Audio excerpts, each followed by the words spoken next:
Hello friends, this is Anand Subramaniam here, commodity fundamental analyst from Choice Equity Broking Private Limited, and today I'll be talking about two agriculture commodities. Among the agriculture commodities, the first commodity that I will touch upon is on chana, and chana has majorly seen correction in the past couple of weeks. This is majorly due to beginning of the sowing season in the major states of Madhya Pradesh and Rajasthan. Moreover, states such as Uttar Pradesh, Gujarat and Karnataka have also begun sowing, with Maharashtra also picking up the pace in the sowing. Looking ahead, we can expect that the NCDEX Chana futures to remain bearish as the weather conditions has been reported to be favorable at this point of the year. Moreover, since the monsoon has been timely withdrawn, so the situation of warm weathers in certain regions is not a problem at this point of year. Furthermore, there has been recent news that NAFED is likely to release the stocks and increase the supplies in the domestic market, so that market remains well supplied during the sowing season. Although the imports from Australia is expected to be lower this year as India is moving towards becoming more self-reliant, but then the market is likely to be well supplied for the coming weeks. Overall, I'm expecting a bearish trend in NCDEX Chana futures. I'm expecting the prices to come down to rupees 4,800 levels in the coming week.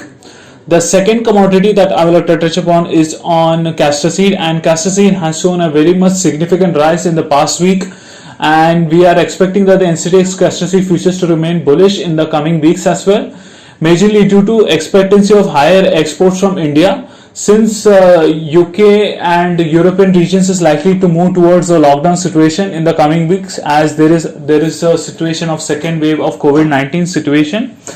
And even in the case of United States, they are moving towards lockdown situation. The exports of castor seeds is likely to be higher.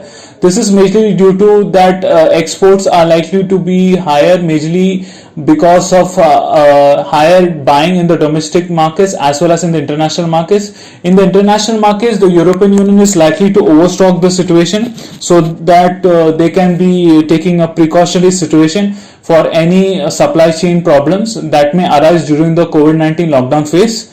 Moreover, I have also received news that China is also overstocking at this point of the year, and there is a great demand reported from China as well. Earlier, it was sluggish in the months of August and September, but then the exports to China has also shown an incline, which is another clear factor why castor seed futures is expected to remain bullish.